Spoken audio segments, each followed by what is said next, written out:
दोस्तों 2025 बहुत ही interesting year रहा है जितने भी स्मार्टफोन ब्रांड्स हैं उनके लिए, क्योंकि यहाँ पे एक से एक कंपनी ने एक से एक फोन को निकाला। लेकिन बात करें तो हर एक कंपनी की परफॉर्मेंस कैसे रही, चलिए आज इस वीडियो में बात करते हैं। सबसे पहले बात करते हैं इंडिया में इस साल जो सबसे ज्यादा फोन बेचे वो बेचे वीवो और आईक्यू ने मिलकर, और वीवो आईक्यू की सेल्स काफी जबरदस्त हुई। और पीछे का रीजन यही है कि वीवो और आईक्यू के फोन काफी अच्छे थे, लोगों को एक बैलेंस प्रोडक्ट देखने को मिला। जहाँ आईक्यू के फोन में प्रोसेसर एक काफी अच्छी प्रायोरिटी था और उनके प्राइसिंग काफी सही थी, वही वीवो के फोन के अंदर कैमरास काफी अच्छे थे। और एक प्रॉब्लम वीवो के साथ और आईक्यू के साथ हमेशा से जुड़ी थी फन टच ओएस की, और इस साल वो प्रॉब्लम भी फाइनली फिक्स कर दी ओरिजिन ओएस के साथ। और अब अगले साल से जब धीरे धीरे इनके जाकी फोन्स में अपडेट आ जाएगा ओरिजिन ओएस का, तब ये भी प्रॉब्लम काफी अच्छे तरीके से सॉल्व हो जाएगी। तो ये कुछ अच्छी बात है। लेकिन प्रॉब्लम वाली बात भी ऐसा नहीं है कि उनके साथ नहीं है, कुछ प्रॉब्लम जुड़ी है वीवो और आईक्यू के साथ। वीवो के साथ बात करें तो जहां इनके एक्स सीरीज के फोन्स और वी सीरीज के फोन में कैमरास अच्छा होता है, लेकिन जो प्रोसेसर इनके लोअर सेगमेंट मिड रेंज वाले फोन्स में यूज किया जाता है थोड़ा सा वीक हो जाता है। टी सीरीज इनकी ठीक है, लेकिन वाई सीरीज और वी सीरीज में परफॉर्मेंस ओरिएंटेशन उतनी ज्यादा देखने को नहीं मिलती है। इसके साथ ही जो नंबर ऑफ ब्लोटवेयर्स लोग की कंप्लेंट आई है बजट फोन में, वो भी काफी ज्यादा है। देखते हैं वीवो अपने ब्लोटवेयर को किस तरीके से कंट्रोल करता है यहाँ पे। इसके साथ ही बात करें आईक्यू की जी सीरीज की, तो जो वो जी सीरीज जो रहती है वहां पे आपको अच्छे फोन तो देखने को मिलते हैं, लेकिन ये बिल्कुल वही होते हैं जो वीवो अपनी टी सीरीज मिलता है। सॉफ्टवेयर का एक्सपीरियंस भी बिल्कुल आइडेंटिकल रहता है। इसके अलावा बात की जाए तो हाँ, इनके अंदर भी कुछ ब्लोटवेयर्स देखने को मिलते हैं, और कैमरा देखा जाए तो जी सीरीज तक आते आते थोड़ा सा कम हो जाता है। हालांकि आईक्यू के जो नियो सीरीज और नंबर सीरीज होती है वहां पे लोग कैमरा पे इन्होंने काम किया, लेकिन फिर भी ओवरऑल ऑलराउंडर प्रोडक्ट इन्होंने बनाए। ये कुछ छोटी मोटी चीजें अगर ये लोग फिक्स कर दे तो बहुत ही अच्छा यहाँ पे काम कर सकते हैं। इसके बाद जिस अगले ब्रांड के बारे में बात कर रहे हैं वो है यहाँ पे आपका सैमसंग। देखो सैमसंग ने इंडिया के अंदर 2025 में मल्टीपल फोन्स लॉन्च करे। साल की शुरुआत में गैलेक्सी S25 लाइन अप्लाई, जिसके अंदर S25 अल्ट्रा लिटरली बहुत ही ज्यादा अच्छा बिका। हालांकि S25 एज को साल के बाद में निकाला गया, लेकिन वो फोन बहुत ही बुरी तरीके से फ्लॉप रहा था। इसके बाद सैमसंग की जी सीरीज और फोल्डेबल सीरीज भी यहाँ पे काफी अच्छा बिकी, और Z Fold 7 जो है वो पिछले फोल्डेबल सीरीज ज्यादा बिका। यानी कि सैमसंग ने प्रीमियम में काम किया, सॉफ्टवेयर अपडेट में काम किया, One UI 8 को टाइम पर लेकर आ गए। इसके साथ ही नए फीचर्स के ऊपर काम किया, और सैमसंग का जो मेजर हथियार बनाता है इस साल वो था उनका गैलेक्सी AI, जिसके अंदर ऑडियो इरेजर, ट्रांसलेशन के टूल्स हो गए, और अलग अलग जो टूल्स जो सैमसंग यूज करता है, जो Gemini AI की चीजें, वो सारी इंटीग्रेशन करके सैमसंग ने एक अच्छा काम किया AI के अंदर। लेकिन बात है तो सैमसंग की जो प्रॉब्लम है वो जुड़ी हुई है उनके बजट और मिड रेंज फोन के साथ, जैसे कि A सीरीज और M सीरीज के फोन। A सीरीज के फोन में वो वैल्यू फॉर मनी मिलती नहीं है जैसे आपको दूसरे कॉम्पिटिशन देते हैं, और उतनी अच्छी प्रीमियमनेस नहीं मिलती। इवन कई सारे सैमसंग के A सीरीज के फोन में आपको बहुत ज्यादा ब्लोटवेयर्स भी देखने को मिलते हैं, और कैमरा भी काफी तेजी से कॉम्पिटिशन का इंप्रूव हुआ है। तो सैमसंग को नई चीज थोड़ा फिक्स करने की जरूरत है अपनी A सीरीज में।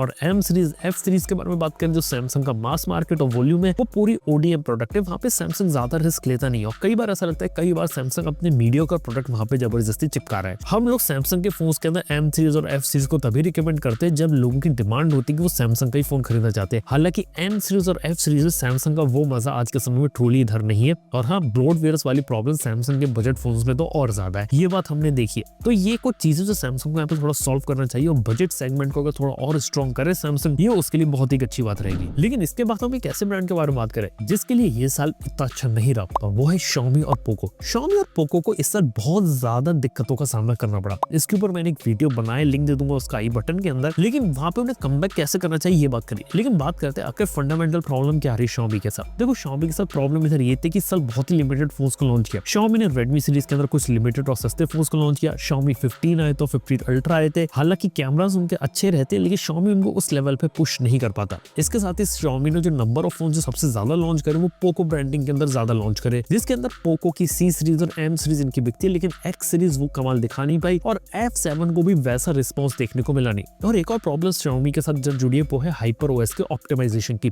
HyperOS के अंदर आपको ब्लोटवेयर ज्यादा देखने को मिल रहा है, क्लीनलीनेस थोड़ी सी कम है देखने को मिल रही है, और ऊपर से बैटरी ड्रेन थोड़ा सा ज्यादा है। और हाँ, मेजॉरिटी फोन जो Poco के अंदर आते हैं उनके अंदर कैमरा लैग और कैमरा क्वालिटी कंसिस्टेंट नहीं है, और बैटरी ड्रेन के इश्यूज देखे जाते हैं। ये कुछ चीजें जहाँ पे Poco अपने आप को फिक्स कर सकता है। फ्यूचर में देखा तो Xiaomi बहुत बड़े कमबैक की प्लानिंग कर रही है, जहाँ पे K सीरीज को रीइंट्रोड्यूस कर सकती है। Poco के नए फोन Redmi Note 15 सीरीज को रीइन्वेंट करने का सोच रही है। तो फ्यूचर तो इनका काफी ब्राइट है, लेकिन 2025 में जो Xiaomi और Poco है वो काफी ज्यादा वीक रहे। ना ही इनके कोई खास ऐसे फोन रहे, ना ही एक ऐसा फोन रहा जिसे हम आगे रिकमेंड कर सके। ये प्रॉब्लम थी Xiaomi और Poco ग्रुप के साथ। लेकिन देखते फ्यूचर इनका किस तरीके से आगे बढ़ता है। इसके साथ ही बात करूंगा मैं यहाँ पे Realme के बारे में। Realme जैसी कंपनी ने इस साल बहुत सारे फोन्स को लॉन्च किया, जहाँ पे इनकी GT सीरीज थी, GT8 Pro को भी लोग ला रहे हैं, यहाँ तक कि नंबर सीरीज के अंदर भी लोग फोन्स लेकर आते हैं। और Realme ऐसा क्या करती है, अपने फोन्स को बहुत ज्यादा लॉन्च करती है, और कई बार देखा कि एक फोन के अलग अलग वर्जन बना के लॉन्च करती है। जैसे Realme 15 सीरीज को लॉन्च किया, लेकिन उसके गेम ऑफ थ्रोन्स एडिशन को भी लॉन्च किया। देखो इससे बहुत सारी चीजें करी रियलमी ने, लेकिन एक बात देखी मैंने कि रियलमी नंबर ऑफ प्रोडक्ट बहुत ज्यादा यूज करते हैं, लेकिन क्वालिटी ऑफ प्रोडक्ट रहते हैं ना वो काफी तेजी से रिड्यूस हुआ है। दूसरी चीज रियलमी के साथ प्रॉब्लम ये कि उनका सॉफ्टवेयर का एक्सपीरियंस अभी भी कंसिस्टेंट नहीं है। कहीं कहीं सॉफ्टवेयर का एक्सपीरियंस अच्छा है, कहीं खराब है, और ज्यादातर फोन्स के अंदर रियलमी के ब्लोटवेयर बहुत ज्यादा देखने को मिलते हैं। इसके साथ ही अपडेट्स की सिचुएशन भी रियलमी के मेजॉरिटी फोन्स में क्लियर नहीं है और फास्ट अपडेट्स वहां नहीं आते। अगली प्रॉब्लम रियलमी के साथ ये है कि इनके जो नंबर सीरीज के फोन्स हैं वो अब उतने ज्यादा अच्छी वैल्यू फॉर मनी बना नहीं रहे, बहुत ही ज्यादा ओवर प्राइस लगते हैं। बिल्कुल वैसे ही काम के जो रेडमी ने अपनी नोट सीरीज के अंदर किया, नोट सीरीज को भी महंगा कर दिया, उसे लोग भूल गए, और रियलमी की नंबर सीरीज के साथ भी सेम चीज है। अगली प्रॉब्लम रियलमी के साथ इधर ये है कि इनकी जो GT सीरीज वो अच्छी होने के साथ साथ ओवर प्राइस लगती है, और लोगों ने अक्सर कंप्लेंट करी कि GT सीरीज को अगर थोड़े अफोर्डेबल सेगमेंट में लेकर आया जाए तो काफी कमाल कर सकता है, क्योंकि ये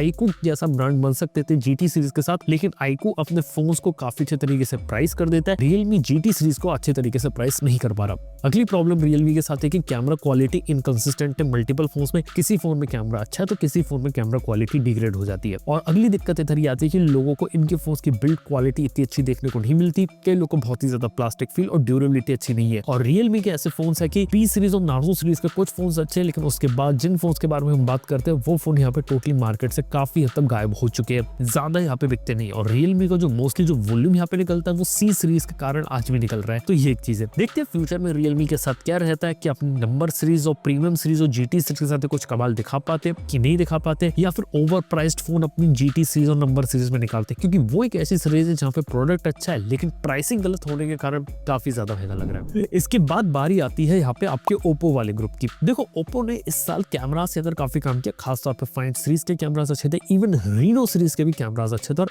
F सीरीज के भी कुछ फोन इनके ठीक निकाले। लेकिन प्रॉब्लम आती है इनके A सीरीज के फोन के अंदर, जहाँ पे A सीरीज में इतना अच्छा एक्सपीरियंस देखने को नहीं मिलता। ऊपर से रीनो सीरीज और फाइंड सीरीज अच्छे, लेकिन फोन की कीमत थोड़ी सी ओवर प्राइस यहाँ पे लगते हैं, क्योंकि ओप्पो जो है वो यहाँ पे ऑफलाइन मार्केट को काफी ज्यादा केटर करता है, जिस वजह से ज्यादातर फोन इसके काफी ज्यादा ओवर प्राइस लगते हैं। और कुछ फोन के अंदर ऐसा लगता है कि जो प्रोसेसर है वो इतनी ज्यादा प्रायोरिटी नहीं है, हालांकि फाइंड सीरीज में मीडियाटेक का डिमेंसिटी लाते हैं, लेकिन मेजॉरिटी फोन के अंदर यहाँ पे आज भी काफी ज्यादा लूज करते हैं चीजों को। इसके साथ अगली इंपॉर्टेंट चीज ओप्पो के साथ इधर ये कि यहाँ पे ओप्पो को ना कलर OS तो लेकर आई, उसमें लिक्विड ग्लास वाली चीजें भी इंटीग्रेट कर दी है, लेकिन फिर भी मेजॉरिटी फोन के अंदर ब्लोटवेयर थोड़े से ज्यादा मिलते हैं, और प्रीमियम इंडस्ट्री रहती है ना ओप्पो के अंदर वो थोड़ी सी यहाँ पे कम है। अगर ओप्पो अपने रीनो सीरीज और फाइंड सीरीज को थोड़ा बेटर करे तो एक काफी अच्छी चीज यहाँ पे हो सकती है। इसी के साथ ओप्पो के बाद जिस कंपनी के बारे में बात करेंगे वो होगी OnePlus ने इस साल काफी अच्छे फोन को लॉन्च किया, नोट CE5, नोट 5 अच्छे फोन थे, OnePlus 13, 13 और 13S को लॉन्च किया, और अब रिसेंटली OnePlus 15 को लॉन्च करने वाले हैं। नंबर ऑफ फोन्स लिमिटेड है, अच्छी बात है, फोन्स के अंदर क्वालिटी भी कंसिस्टेंटली इंप्रूव हुई है। 13S के साथ एक छोटा सा इशू लोगों को ये लगा कि ultra wide angle camera missing था, लेकिन ओवरऑल लोगों को इनके फोन पसंद है, और स्पेशली जो नॉट लाइनअप है वो तो इनकी काफी ज्यादा चली। बस बात है कि इनके जो बजट फोन्स रहते हैं ना वहाँ पे ब्लोटवेयर और जो नंबर ऑफ एप्स है थोड़ी सी कम कर दे। एक बात बताना चाहूंगा कि OnePlus है ना कुछ ज्यादा ही कम फोन्स को यहाँ पे लॉन्च करा है, इन्हें अपने नंबर ऑफ जो लॉन्चेस होते हैं थोड़े से ज्यादा क्रिएट करने की जरूरत है, क्योंकि बीच में काफी ऐसा सेगमेंट रहता है जो खाली रहता है। प्रीमियम में OnePlus यहाँ पे ठीक काम करते हैं, लेकिन बात इधर ये कि OnePlus एक ऐसी प्राइस कैटेगरी में यहाँ पे अब खेल रहा है जहाँ पे वो डायरेक्टली कम्पीट करता है एप्पल के आईफोन से, और एप्पल के आईफोन के साथ कम्पीट कर पाना इतना आसान नहीं है। कई बड़ी बड़ी कंपनीज यहाँ पे कोशिश करती है लेकिन खेल नहीं पाती। तो OnePlus अब देखा जाए तो एप्पल के आईफोन के साथ कम्पीट करेगा या फिर और थोड़ा नीचे आके अपने मल्टीपल प्रोडक्ट्स निकालेगा, ये देखने वाली बात होगी इधर। इसी के साथ ही अब बात कर सकता हूँ मोटोरोला के बारे में। देखो ये साल मोटोरोला के लिए काफी अच्छा था, मोटोरोला के जो एज सीरीज के फोन है वो काफी ज्यादा बिकी, G सीरीज भी काफी ज्यादा बिकी है, और मोबाइल फोन को लेकर लोगों का रिस्पॉन्स भी काफी अच्छा था। G सीरीज में G85 जैसे कुछ फोन थे वो मार्केट में काफी अच्छे तरीके से चले और लोगों को इनका रिस्पॉन्स अच्छा आया। हालांकि ओवरऑल बात करी जाए तो H सीरीज के ही फोन के अंदर आपको कैमरास अच्छा मिलता है, बाकी G सीरीज के अंदर आते आते कैमरा की क्वालिटी थोड़ी सी कम हो जाती है इधर। अगली इंपॉर्टेंट चीज है कि मोटोरोला अपने फोन के अंदर अपडेट को लेकर अभी भी इनकंसिस्टेंट है, और अगली प्रॉब्लम मोटोरोला के साथ है कि यहाँ पे आने वाले समय ब्लोटवेयर बहुत ज्यादा डालना शुरू कर दिए इन्होंने, और अपडेट से ब्लोटवेयर अगर ऐड कर रहे हैं तो ये चीज यूजर एक्सपीरियंस को खराब कर रही है। और अगली प्रॉब्लम मोटोरोला के साथ है कि वो यहाँ पे सर्विस सेंटर वाली प्रॉब्लम अभी भी फिक्स नहीं कर पाए, जहाँ पे सर्विस रिलेटेड इश्यूज आज भी मोटोरोला को काफी ज्यादा थे। तो ये कुछ चीजें जहाँ पे मोटोरोला अभी भी यहाँ पे काफी काम कर सकता है इधर। इसके साथ ही बात करना चाहूंगा नथिंग के बारे में। नथिंग जैसी कंपनी ने इंडिया के अंदर काफी अच्छे फोन को निकाला था इस साल, और इस साल जो सबसे अच्छा फोन मेरे को लगा वो था CMF फोन 2 Pro, लेकिन नथिंग फोन 3A भी उनका काफी सही था, लेकिन 3A Pro जो था उसकी कीमत उन्होंने काफी ज्यादा रख दी। और नथिंग फोन 3 देखा जाए तो उसके अंदर उनकी जो प्राइसिंग थी वो टोटली गलत थी, वो कोई भी लेवल से अपनी प्राइसिंग को जस्टिफाई नहीं कर पा रहा था। कई लेवल पे डिस्काउंट वगैरह दिए लेकिन उस फोन को सक्सेसफुल नहीं बना पाया, और वो फोन टोटली डिजास्टर यहाँ पे साबित हुआ। हाल फिलहाल देखा जाए तो नथिंग की तरफ से एक 3A लाइट एक फोन है जो कि यहाँ पे इंडिया में और जल्दी लॉन्च हो सकता है, लेकिन उससे भी मेरे को ज्यादा उम्मीदें नहीं लगती। कुल मिला के बात है कि नथिंग ने इससे पिछले साल काफी अच्छा काम किया था, इस साल नथिंग का कोई भी काम खास नहीं रहा। और सबसे बड़ी नथिंग के साथ प्रॉब्लम इधर ये आई कि उन्होंने अपने फोन के अंदर ग्लैंस जैसी चीजें, ब्लोटवेयर जैसी चीजें इंट्रोड्यूस करना शुरू कर दी नथिंग OS 4.0 के साथ, और बोला कि इंडस्ट्री का स्टैंडर्ड है, बिना इसके वो सर्वाइव नहीं कर पाएंगे, ना ही कंपेटिटिव स्पेक्स दे पाएंगे। और ये चीज नथिंग के लिए काफी ज्यादा प्रॉब्लम वाली बात क्रिएट हो सकती है, क्योंकि धीरे धीरे यहाँ पे नथिंग अगर तेजी से अगर आगे बढ़ती रहेगी तो अच्छी बात है, लेकिन अगर वो कंज्यूमर को भूल जाएगी कि कोर फिलॉसफी क्या थी, क्लीन एंड्रॉइड एक्सपीरियंस देना, फास्ट एनिमेशंस देना, एक अच्छा प्रोडक्ट सही दाम पे देना, अगर वो चीज अगर नथिंग भूल जाएगी, फिर आप देखना उसके साथ यहाँ पे क्या रहता है कि यार ये चीज नथिंग के साथ हुई इस साल। और अगर हम बात करें तो यहाँ पे एक और कंपनी जिसने इंडिया में इस साल ठीक ठाक परफॉर्मेंस दिखाई, और वो है Google pixel. Google pixel surprisingly इस बार इंडिया में कंपैरेटिवली टू लास्ट ईयर काफी ज्यादा बिका। गूगल पिक्सल के साथ बात यह कि इसकी टेंसर चिप आती है, टेंसर G4 पिक्सल 9 में, तो फिर टेंसर G5 को लेकर आए अपने गूगल पिक्सल 10 सीरीज में, जिसमें अंदर फाइनली वो TSMC की फैब्रिकेशन प्रोसेस पर मूव ऑन करे। इसके साथ ही गूगल पिक्सल में जो बिल्ट इन AI वाले फीचर है उसको बेटर किया गया, प्लस इस बार ये कोशिश की गई कि ज्यादातर चीजें आपकी डिवाइस के अंदर चले, यानी कि बिना इंटरनेट कनेक्शन के आप फोटोग्राफ्स एडिट करना या AI की मल्टीपल चीजें आप डिवाइस के अंदर ही कर पाए। ये इस पर गूगल ने यहाँ पे क्रैक किया, और कैमरा के अंदर जूमिंग फीचर्स के साथ भी काम किया। हालांकि प्रॉब्लम पिक्सल फोन के साथ इधर ये कि वीडियो रिकॉर्डिंग कैपेबिलिटीज अभी इतनी अच्छी नहीं है। सेकंड प्रॉब्लम इधर गूगल पिक्सल के साथ इधर ये कि यहाँ पे आज भी जो पिक्सल है वो हाई परफॉर्मेंस फोन नहीं बनाता, वो काफी ज्यादा AI सेंट्रल फोन यहाँ पे बना रहा है, और किसी को अगर हाई परफॉर्मेंस फोन चाहिए तो वहाँ पे गूगल के अलावा दूसरी जगह दे सकता है। इसके अलावा कुछ लोगों को इसका सॉफ्टवेयर का एक्सपीरियंस पसंद आता है, क्लीन है, लेकिन कई सारे लोगों को इसके अंदर बेसिक जो फीचर्स होते हैं जो दूसरी स्किन्स और UI में देखने को मिलते हैं वो यहाँ पे मिसिंग लगते हैं। AI वाली चीजें डाल दी, लेकिन कई बार बेसिक फंक्शनलिटीज को थोड़ा मिस आउट करना, ये एक थोड़ा सा नेगेटिव चीज है। इसके अलावा अपडेट्स वगैरह सॉर्टेड है, यहाँ पे अच्छे तरीके से सर्विस सेंटर के ऊपर काम किया गया, अपडेट्स यहाँ पे टाइम पर आ रही है, हर एक चीज में यहाँ पे काम हो रहा है। तो देखा है तो फ्यूचर पिक्सल का मेरे को काफी अच्छा लगता है कि आने वाले कुछ साल में पिक्सल काफी रिफाइंड होते होते काफी अच्छा प्रोडक्ट बनेगा, कई सारे लोग इसे बोलेंगे भी। और आज के समय में गूगल पिक्सल एक ऐसी पोजीशन पे आ रहा है जहाँ पे वो धीरे धीरे एप्पल के आईफोन के कुछ यूजर बेस को अपनी तरफ अट्रैक्ट करने की कोशिश कर रहा है, क्योंकि बाकी कंपनी से प्रॉब्लम तो तुम क्या, बाकी कंपनीज अपने महंगा फोन में निकालती, सस्ता फोन में निकालती, गूगल पिक्सल सिर्फ महंगा फोन निकालता है, जिस वजह से परसेप्शन लोगों के मन में है कि गूगल पिक्सल एक प्रीमियम ब्रांड बन रहा है, क्योंकि वो सस्ता फोन नहीं निकाल रहा हो। जो कंपनी सस्ता फोन भी निकालेगी, महंगा भी निकालेगी, वो अपना परसेप्शन यहाँ पे चेंज नहीं कर पाएगी। तो ये एक चीज हो सकती है, और शायद एप्पल के आईफोन के लिए क्लोजेस्ट कॉम्पिटिटर गूगल पिक्सल हो सकता है। और हाँ, अगर हम एप्पल के बारे में बात कर ही रहे तो फाइनली एप्पल के बारे में बात करते हैं। एप्पल के अंदर आपको आईफोन देखने को मिले थे इस साल, आईफोन 16e जो कि सिंगल कैमरे का आईफोन था, वो लिटरली काफी ज्यादा बिका। आईफोन 16, 16 प्लस, इवन पिछले साल के आईफोन 16 प्रो, प्रो मैक्स भी काफी ज्यादा बिके। यहाँ तक कि इस साल iPhone 17, iPhone air 17 pro, pro max की डिमांड भी काफी अच्छी रही। प्रॉब्लम देखा जाए तो एप्पल के साथ ये है कि आईफोन एयर को उन्होंने निकाला, लेकिन इंडिया में उसे वैसा एक्सेप्टेंस नहीं मिला जैसा चाइना या दूसरे मार्केट्स में मिला। इसके अलावा एप्पल के आईफोन के साथ दिक्कत है कि iOS के साथ और एप्पल इंटेलिजेंस जो कि उनका सबसे बड़ा हथियार था, वो आज भी प्रॉपर्ली अवेलेबल नहीं है, जिसके फीचर अब कहा जा रहा है कि अगले साल के एंड तक आएंगे। वो एक बात है। और सरप्राइजिंग चीज इधर ये लगी कि यहाँ पे एप्पल वाले अपनी सीरी को बेटर करने के लिए अब गूगल की जेमिनी को इंटीग्रेट कर रहे हैं, जो कि बहुत ही अनएक्सपेक्टेड मूव था। यानी कि